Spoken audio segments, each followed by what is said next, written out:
Daily time frame.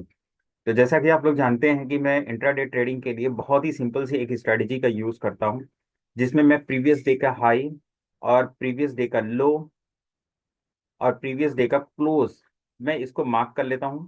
इसको mark करने के बाद मैं अपने सेटअप के लिए बैठ जाता हूं कि मेरे लिए कल का हाई रेजिस्टेंस का काम करेगा, कल का लो सपोर्ट का काम करेगा, और कल का क्लोज रेजिस्टेंस एंड सपोर्ट दोनों के लिए काम करेगा।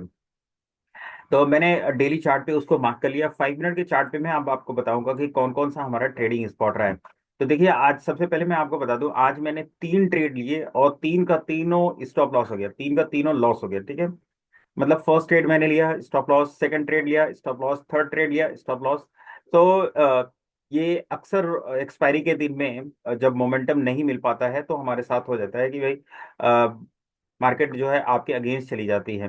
तो ओवरऑल मैं क्या यहाँ पे बताने की कोशिश कर रहा हूँ कि मैं कल की वीडियो में आपको बताया था कि 52,000 अगर क्रॉस करेगा तो मैं एक एंट्री बनाऊंगा, जहां पे हमारा टारगेट होगा 52,200, और 52,400 का टारगेट हो सकता है इंट्राडे में, अगर 52,000 वाले लेवल को निकालता है। तो मार्केट ने आज क्या किया, गैप डाउन ओपन किया, और गैप डाउन ओपन करने के बाद नेक्स्ट 2 कैंडल में गैप को फिल कर दिया। फिल करने के बाद यहाँ पे 2 रेड कैंडल बन गई। अगर ये वन वे चला जाता तो मैं इसको इग्नोर कर देता, लेकिन यहाँ पे 2 रेड कैंडल बनी। रेड कैंडल के बाद अगली जो ग्रीन कैंडल बनी ना, I was very pretty sure कि यहाँ से हमें एक मोमेंटम मिलना चाहिए। अब यहाँ पे मैं थोड़ा सा गलती ये कर दी कि मुझे थोड़ा जल्दी लेना चाहिए था, लेकिन मैंने इस कैंडल में लिया। इस कैंडल में लिया तो जैसे ही इस कैंडल में लिया, ये कैंडल क्लोज करने के बाद यहाँ पे मार्केट अगली कैंडल क्या करती है, पहले नीचे की तरफ आती है, लेके जाके ऊपर क्लोज करती है। तो आई वॉज एक्सपेक्टिंग कि चलो यहाँ से एक अच्छा हमें मूव देखने को मिल सकता है। लेकिन अगली कैंडल ने क्या किया, यहाँ पे हैंगिंग मैन बना दिया, और हैंगिंग मैन के बाद मार्केट यहाँ पे हमारा स्टॉप लॉस, क्योंकि अगर हमने इस कैंडल में लिया है, इस कैंडल में लिया है तो यही हमारा स्टॉप लॉस है। तो हमने जब ये कैंडल बन गई तो हमारा हमने स्टॉप लॉस को शिफ्ट कर लिया, और इस कैंडल में हमारा स्टॉप लॉस हो गया। तो फर्स्ट हमारा स्टॉप लॉस यहाँ पे कंप्लीट हो गया। सेकंड अगर मैं आपको बताऊं, सेकंड हम जो है यहाँ पे एक हैमर देखें, इस हैमर को हमने ट्रेड किया।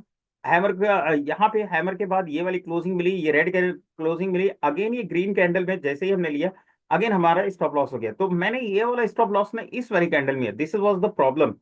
मुझे ये वाला स्टॉप लॉस अगर मैं इस वाली कैंडल में लेता ना तो ठीक था, लेकिन इस वाली कैंडल ने थोड़ा सा बुलिश बना दिया, तो आई वाज एक्सपेक्टिंग कि चलो ठीक है यहाँ से मोमेंटम मिलेगा, लेकिन मैंने इसमें लिया तो यहाँ पे मेरा थोड़ा सा प्रीमियम ज्यादा डीके हो गया। तो 2 ट्रेड हो गया जहां पे हमारा स्टॉप लॉस हुआ। अब मैं आपको तीसरा ट्रेड बताता हूँ। तीसरा ट्रेड फिर मैंने यहाँ पे ये कैंडल बन गई, इस कैंडल के बाद ये रेड वाली कैंडल बन गई, ये ग्रीन कैंडल बन गई, तो मैंने इस वाली कैंडल में ट्रेड लिया। जैसे ही इस वाली कैंडल में ट्रेड लिया, अगली कैंडल फिर से स्टॉप लॉस कर दी। ठीक है, मैं इसके ब्रेक होने का या मैं अपने स्टॉप लॉस का वेट नहीं किया। हो सकता है कि यहाँ पे मुझे चूंकि प्रीमियम भी इंक्रीज नहीं कर रहा था, तो यहाँ पे हो सकता है कि 10 पॉइंट मुझे मिल भी जाता, लेकिन मैंने इसी कैंडल में स्टॉप लॉस लिया, क्योंकि एक्सपायरी के दिन में थोड़ा सा जो भी करना होता है जल्दी जल्दी करना होता है। अगर आप थोड़ा सोचने समझने लगोगे तो थोड़ा सा वहां पे प्रीमियम पीके हो जाएगा, जैसा कि मेरा यहाँ पे हो गया। मुझे इसी कैंडल में ले लेना चाहिए था स्टॉप लॉस, लेकिन मैंने इस वाली कैंडल में लिया, नो प्रॉब्लम। यहाँ पे तो आपको मैंने तीनों ट्रेड दिखा दिया कि जहां पे मैंने 3 ट्रेड लिया और तीन का तीनों स्टॉप लॉस हो गया। अब चलिए हम लोग 15 मिनट के चार्ट पे देखें कल हमारा कौन कौन सा ट्रेडिंग स्पॉट हो सकता है। वैसे कल निफ्टी की एक्सपायरी है, निफ्टी की एक्सपायरी है, और यहाँ पे मैं इसको पूरा इरेज कर देता हूँ। 15 मिनट के चार्ट पे अगर आप ध्यान से देखेंगे ना, तो यहाँ पे एक सपोर्ट बन गया है, यहाँ पे एक ट्रेंड लाइन का सपोर्ट बन गया है। अब ये ट्रेंड लाइन का सपोर्ट जब तक कंटिन्यू रहेगा, ठीक है, फिलहाल मार्केट इस ट्रेंड लाइन को ब्रेक करके डाउन साइड में क्लोजिंग की है। मार्केट अगर इसके ऊपर सस्टेन करता है तो वापस से फिर हमें यहां तक लेके आने की कोशिश करेगा। ठीक है, ये हमारे लिए एक मेजर रेजिस्टेंस का काम कर रहा है, ये लेवल हमारे लिए एक मेजर रेजिस्टेंस का काम कर रहा है। यहाँ पे ये अप साइड में जो ट्रेंड लाइन मैंने ड्रॉ की है, ये रेजिस्टेंस का फर्स्ट टाइम पे रेजिस्टेंस लिया मार्केट नीचे, सेकंड टाइम पे रेजिस्टेंस लिया मार्केट नीचे। यहाँ पे फर्स्ट टाइम पे मार्केट ने सपोर्ट लिया, मार्केट टॉप पे पहुंची, सेकंड टाइम पे सपोर्ट लिया, टॉप पे पहुंची, थर्ड टाइम पे सपोर्ट लिया, टॉप पे पहुंची। आज फिर यहाँ पे इसको ब्रेक करके डाउन साइड में हमें क्लोजिंग मिली है। यहाँ पे डाउन साइड में क्लोजिंग मिली है, लेकिन यहाँ पे एक इंपॉर्टेंट बात है। यहाँ पे अगर आप डेली चार्ट पे देखोगे, या यहाँ पे 15 मिनट का चार्ट थोड़ा सा मैं चेंज करके दिखाता हूँ आपको। यहाँ पे हम क्या है, एक्सट्रीम बुलिश है। ठीक है, क्या है, एक्सट्रीम बुलिश है। तो यहाँ पे डाउन साइड के लिए स्पेस तो जरूर बचा है, लेकिन कब, जब वो मार्केट क्या करेगा, इसके नीचे, इसके नीचे यानी 51,600 के नीचे जब मार्केट क्लोज कर देगा, तब हम यहाँ पे सपोर्ट को इग्नोर करेंगे, फिर रेजिस्टेंस को ध्यान में रखेंगे, रेजिस्टेंस पे हम अपने ट्रेड को एग्जीक्यूट करेंगे, सपोर्ट पे हम उसको एग्जिट करेंगे। क्लियर है? तो यहाँ पे हमारे लिए ये नो ट्रेडिंग जोन है। यहाँ पे जो मार्केट है ना, नो ट्रेडिंग, इधर मार्केट इसी रेंज में ओपन हो करके, इसी रेंज में ओपन हो, और रेंज में ओपन होने के बाद मार्केट कहाँ पे आ जाए, ये अपने सपोर्ट पे आ जाए। तो सपोर्ट पे आने के बाद अगर कोई भी बुलिश कैंडल बनाती है तो हम इस लेवल के लिए प्लान कर सकते हैं अपसाइड में।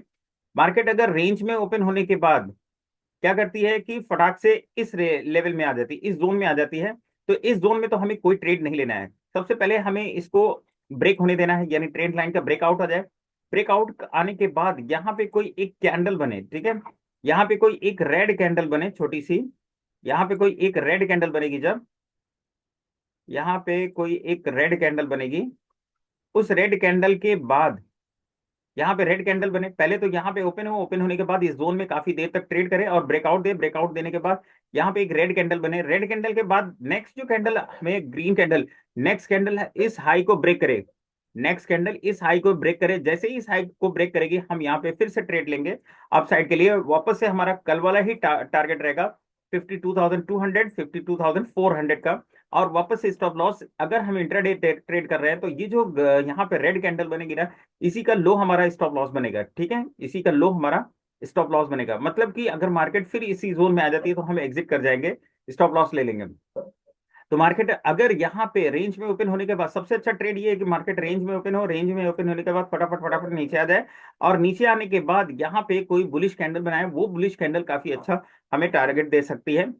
सेकंड ट्रेड हमारा कहाँ बनेगा, मार्केट इसी रेंज में ओपन होने के बाद फटाक से ये क्या करे, इस जोन में आ जाए, इस जोन में आने के बाद कुछ टाइम तक ट्रेड करे और ब्रेकआउट दे, ब्रेकआउट देने के बाद एक रेड कैंडल बनाए, रेड कैंडल के बाद अगली कैंडल जब निकलेगी तब हमें ट्रेड लेना है अपसाइड के लिए। यहाँ पे हो गया कि अगर मार्केट रेंज में ओपन होती है तो हमें किस किस तरीके से ट्रेड करना है। मान लीजिए मार्केट यहाँ पे जोन में न ओपन होकर के गैप डाउन ओपन होती है, तो जैसा कि आपने देखा गैप डाउन वाली शार्प रिकवरी हमको देखने को मॉर्निंग में ही मिल गई थी। सिमिलरली अगर मार्केट यहाँ पे गैप डाउन ओपन होता है ना, तो फिर हम एक बार एक्सपेक्ट करेंगे कि ये मार्केट वापस से फिर इसी लेवल के पास जा सकता है। तो यहाँ पे फर्स्ट 5 मिनट की कोई बुलिश कैंडल मिलेगी, उसी बुलिश कैंडल के लो का हम स्टॉप लॉस लेकर के अप साइड के लिए ट्रेड करेंगे, जो वापस से फिर हमारा टारगेट हो जाएगा 51,800 के आसपास का।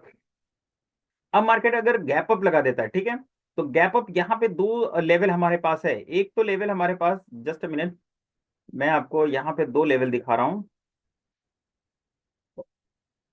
पहले मैं इसको इरेज कर देता हूँ, ठीक है। गैप अप के लिए हमारे पास दो लेवल है, एक लेवल हमारा ये है 52,400। सेकेंड लेवल ये हमारे, ये दोनों लेवल रेजिस्टेंस के तौर पे बहुत ही क्रूशियल लेवल है।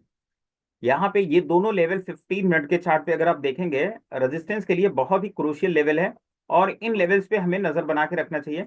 अगर मार्केट किसी वजह से यहाँ पे गैप अप लगाता है तो हमें फिर डाउन साइड के देखना चाहिए, या तो फिर यहाँ पे अगर 52,600 के पास गैप अप लगाता है तो हमें डाउन साइड, लेकिन इतना बड़ा गैप अप होगा नहीं। मार्केट अगर 52,000 वाले लेवल को निकालता है तो पहले अपसाइड में मूव करेगा, मूव करने के बाद इन दोनों लेवल पे हमें अपनी नजर बना के रखना चाहिए, जहां से हमें रिवर्सल देखने को मिल सकता है डाउन साइड का। तो यहाँ पे मैंने आपको बताया कि रेजिस्टेंस एंड सपोर्ट को हम किस तरीके से ट्रेड करते हैं। होप कि आपको ये वीडियो अच्छा लग रहा है। अगर वीडियो अच्छा लग रहा है तो वीडियो को लाइक कीजिए, चैनल को सब्सक्राइब कीजिए। मिलते हैं नेक्स्ट वीडियो में, तब तक के लिए बाय, थैंक यू।